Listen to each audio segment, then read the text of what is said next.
आइए हम परमेश्वर के वचन में चलते हैं। निकालिए नीति वचन की किताब, इसका 19 अध्याय और इसका 21 पद से। पिछली बार हम लोग इस वचन पर मनन कर रहे थे। मनुष्य के मन में बहुत सी कल्पनाएं होती हैं, परंतु जो युक्ति यहोवा करता है वही स्थिर रहती है। बस हालेलुया। वचन में लिखा है, नीति वचन 19 अध्याय और इसका 21वां पद लिखा है। बहुत सुंदर बात है। मनुष्य के मन में बहुत सी कल्पनाएं होती हैं।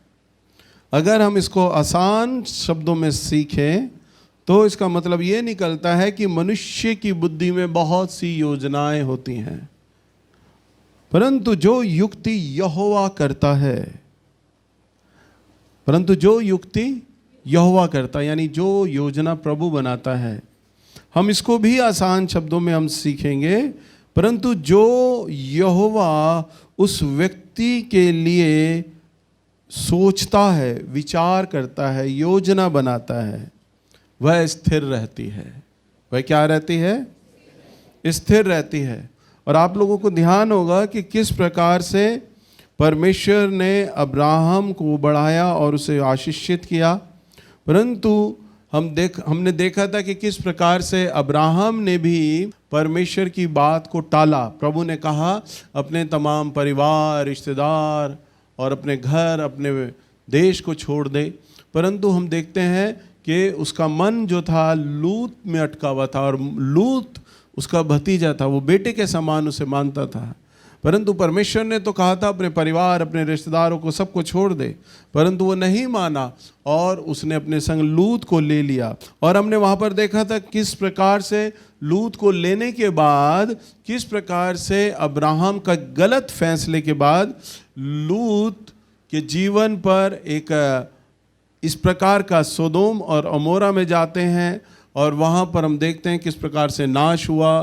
किस प्रकार से हम देखते हैं कि लूत आया बाहर निकलकर, यूत का परिवार आया और यूत की तीनों बेटियों ने लूत के संग शारीरिक संबंध बनाया।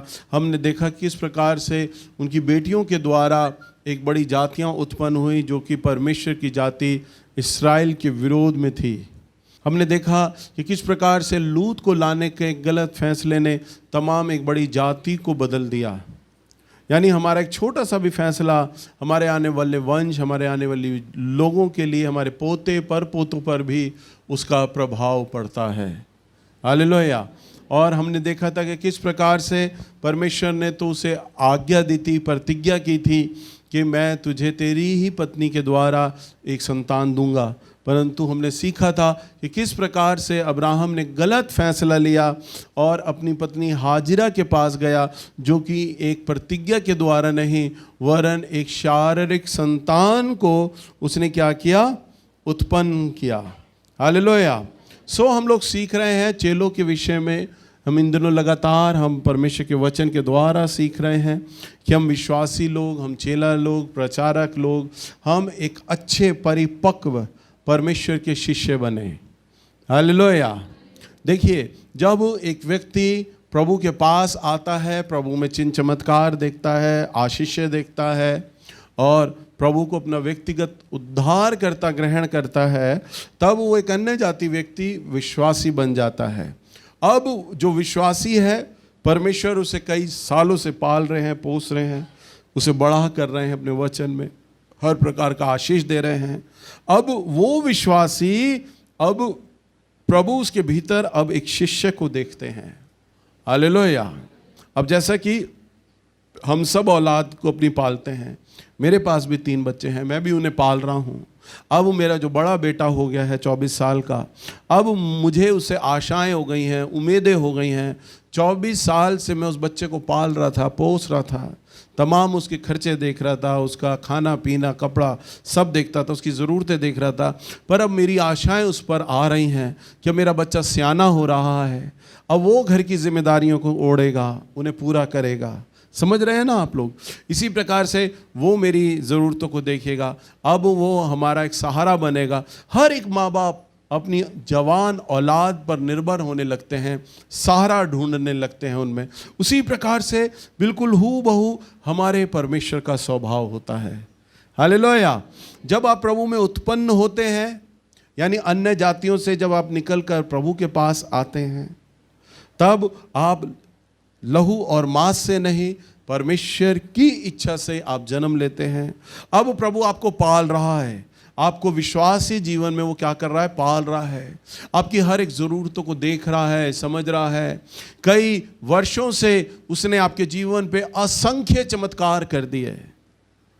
ये जो 2 बजे वाली सभा है, ये नए लोगों के लिए नहीं है, ये तो पुराने लोगों के लिए है।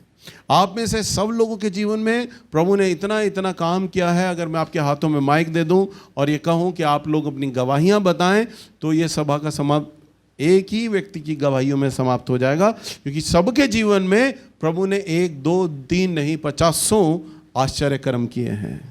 हालेलुया। और आपको प्रभु ने अपने वचन से पाला, पोसा और सिखाया है। आपकी हर एक छोटी छोटी ज़रूरतों को मेरे परमेश्वर ने देखा है। अब परमेश्वर आपसे ये आशा लगाए हुए हैं, अब मेरे बच्चे जवान हो गए हैं, अब ये बच्चे अब विश्वासी ना होकर अब ये मेरे चेले होंगे, शिष्य होंगे। हालेलुया। जिस प्रकार से प्रभु ने अपने लिए 12 चेलों को चुना, उस प्रकार से वो आज भी अपने लिए चेलों को चुन रहा है। हालेलुया। वो आप पर आशा लगाए हुए हैं, आप पे दृष्टि लगाए हुए हैं, और वो ये देख रहा है कि मेरे ये शिष्य, मेरे ये चेले कब उठ खड़े होंगे और मेरी सेवकाई को करेंगे। हालेलुया। सो आपको क्या बनना है अब? प्रभु का चेला। क्या बनना है? प्रभु का चेला।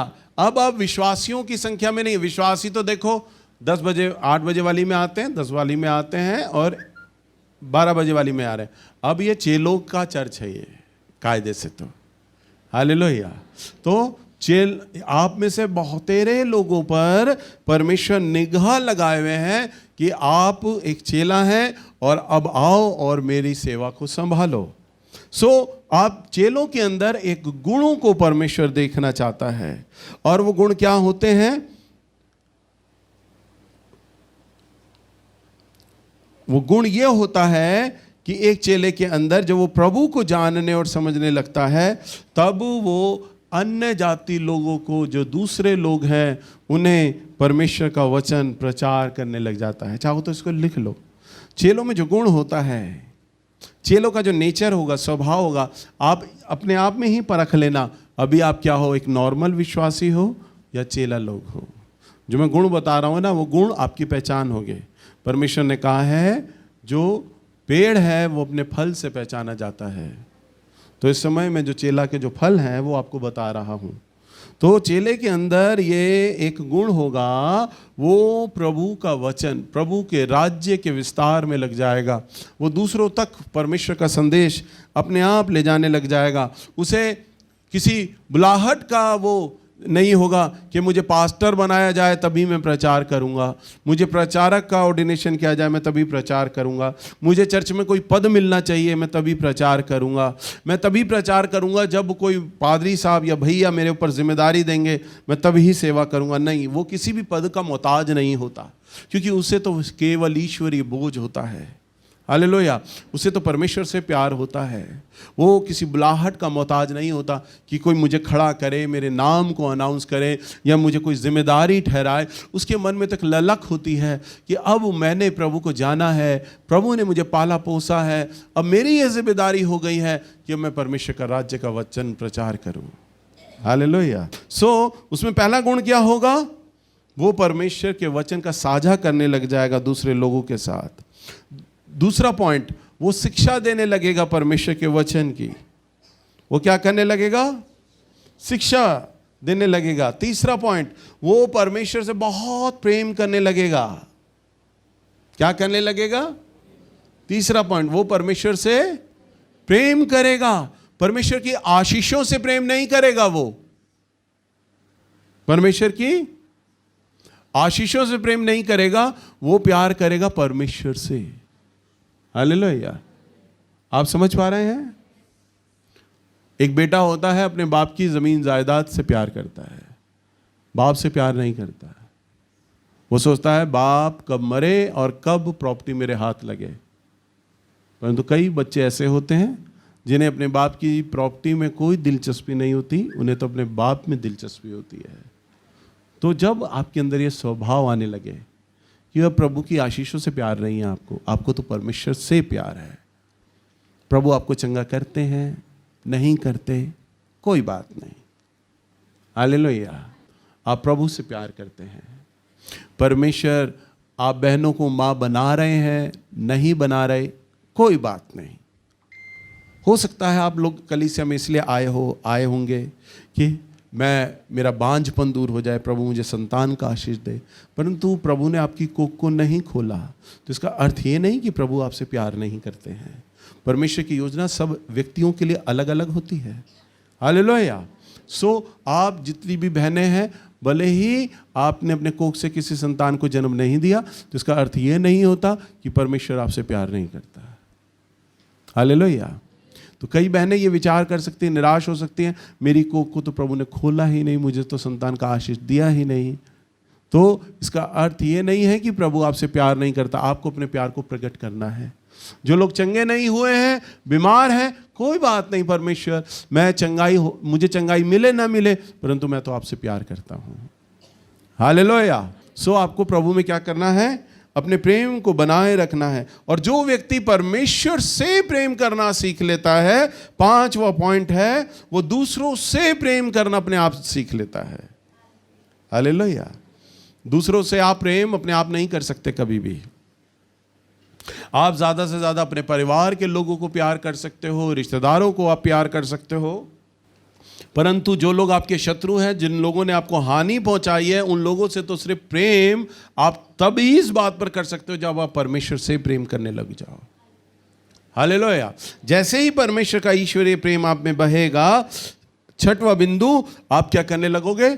दूसरों से प्रेम करने लगोगे। अपने आप को जांचते करो, चेक करते चले जाओ, क्या ये चीजें आपके जीवन में पाई जा रही हैं?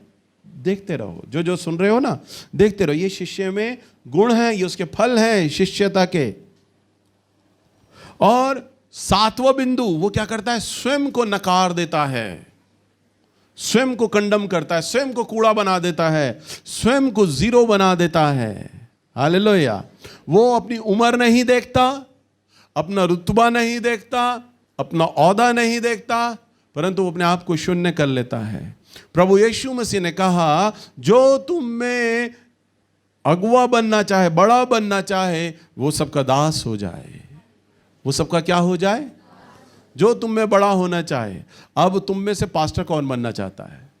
कौन प्रचारक बनना चाहता है? कौन शिक्षक बनना चाहता है? कौन प्रॉफिट बनना चाहता है? परमेश्वर कहता है वो सबका दास हो जाए, बस नीचे आ जाओ, हालेलुया। और नीचे आने के लिए आपको क्या करना होता है? अपने आप को नकारना होता है। अपने आप को क्या करना है? नकारना है। ये एक गुण है उस शिष्य के अंदर जो स्वयं को नकारेगा। और 8वां गुण, उस व्यक्ति को परमेश्वर के वचन से बहुत प्रेम होता है। क्या होता है उसे? बोलिए। अभी मैं कहता, और चेले में ये विशेषता होती है, उसे भविष्यवाणियों से बहुत प्रेम होता है, तो सबकी आवाज बुलंद होती, हाँ हमें प्रेम है। और वचन के नाम पे वचन से प्रेम होता है, हालेलुया। उसे क्या होता है? परमेश्वर के वचन से प्रेम होता है, हालेलुया। परंतु जिम्मेदारी आपकी है, क्योंकि प्रभु के जो चेले होते हैं उनमें ये क्वालिटी होता है, वो किससे प्रेम करते हैं? वचन से। अगर आप वचन से प्रेम नहीं कर रहे तो इसका अर्थ है कि अभी आप चेला लोग नहीं हैं। भले ही आप मुंह खोलकर कितना बोलें, भले ही आप चर्च कितना आए, अभी आप चेलों की श्रेणी में नहीं आए, आप अभी शिष्यता में नहीं आए, अभी तो आप एक नॉर्मल विश्वासी हैं। चिन्ह चमत्कार चंगाई के लिए मैं तो तब मानू ना जब मानसी और शानू भी भविष्यवाणी करें और तो भी 40 लोग आए सुनने के लिए, हालेलुया। और वचन को सुनने के लिए 300 लोग आए, यानी वचन के लिए इतनी प्यास हो। क्योंकि ये नहीं कि नैल्स वचन दे रहा है इसलिए नहीं, परंतु वचन देने वाला जो परमेश्वर है ना, वही तो भविष्यवाणी को पूरा करता है। मेरे प्रचारक लोग आकर मुझसे ये कहते हैं, भैया फलानी वो हमारे एरिया की बहन रो रही है, विश्वास में टूट रही है, वो कह रही है मेरे लिए तो 2 बार भविष्यवाणी हुई, नवीन भैया ने की थी, मैंने तो 50 रुपया उनकी भेंट में रखा था उनके हाथ में। मानसी ने भविष्यवाणी करी थी, मैंने तो नीचे उससे 200 रुपया भेंट में दिया था, परंतु भविष्यवाणी अभी तक पूरी नहीं हुई मेरी। हालेलुया।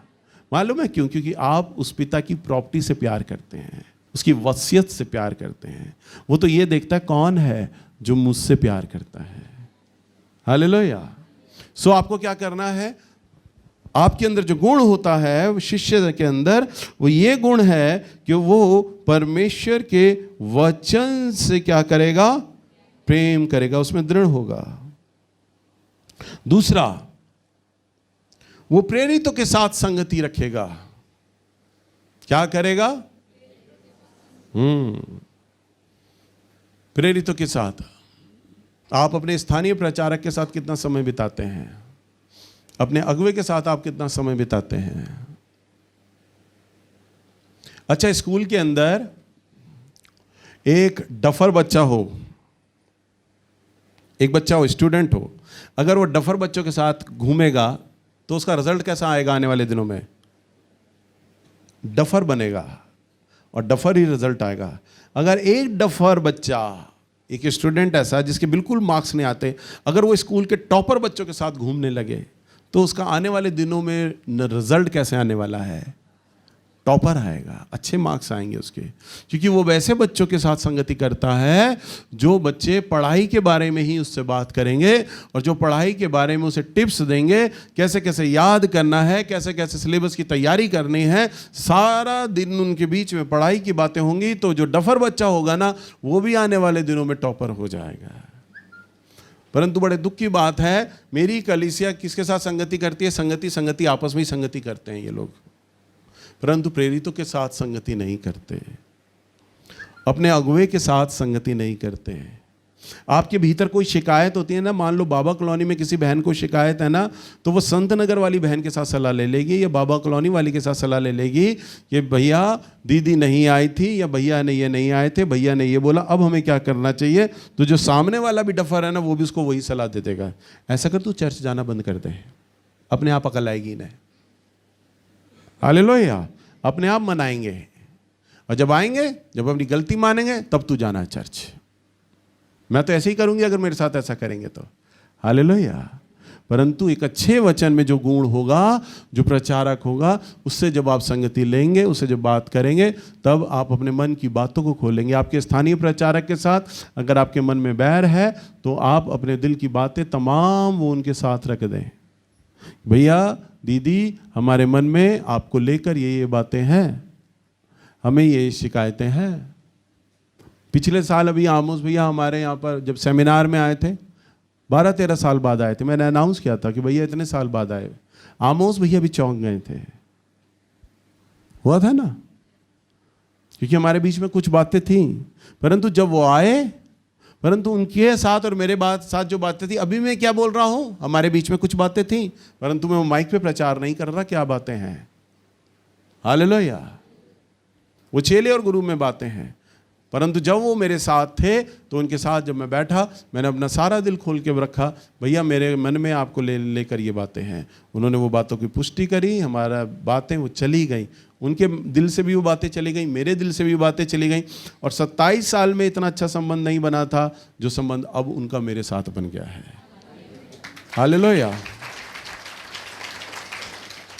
परंतु आप लोग क्या करते हैं? अपने ही मन में बात रख लेते हैं और एक दूसरे से संगति में सलाह ले लेते हैं। सबसे बड़ी गलती ये करते हैं। तो जो शिष्य होता है ना, वो संगति किसके साथ करता है? अपने सीनियर लोगों के साथ, जो वचन में मजबूत हैं, जो दृढ़ हैं, उनके साथ वो संगति करता है। हालेलुया। और 9वां पॉइंट, वो प्रभु यीशु मसीह के पद चिन्हों पर चलता है। जैसा जैसा प्रभु बोलते हैं अपने वचन में, जैसे जैसे हूबहू बातें, प्रस्तुतियाँ चाहे कैसी भी हों, नकारात्मक बातें चाहे कैसी भी हों, उन समस्याओं को नहीं देखता, नकारात्मक चीज़ों को नहीं देखता, वो तो केवल प्रभु यीशु मसीह के पीछे चलता है। हालेलुया। और सबसे बड़ी बात, शिष्यत्व में एक गुण होता है बहुत अच्छा, वो निवेश करना जानता है, निवेश करता है। क्या करता है? यानी बोने वाला होता है वो शिष्य। वो क्या बोएगा? मालूम है, मेरे चर्च से जितने भी प्रचारक लोग गए टूटे, उन्होंने सबने चर्च खोला जाके। कल मैंने एक बात बता रहा था, बेटा लोगों को सेवा लगता है, नेल्स भैया के पास बहुत ज़्यादा भीड़ है, बहुत ज़्यादा दान आता है, बहुत सारा पैसा आ रहा है, हम भी चर्च खोलेंगे, हमारे पास भी लोग हो जाएंगे, हमारे पास भी बहुत सारा पैसा आएगा, हमें भी लोग इज्जत देंगे। पर ये भूल जाते हैं, नेल्स ने जब सेवा शुरू करी थी ना, नेल्स ने अपना सब कुछ निवेश किया था, इसमें इन्वेस्ट किया था।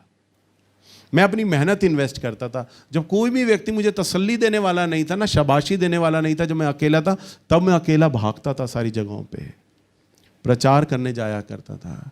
मैं अपना खुद का पैसा लगाया करता था हर चीज़ के अंदर।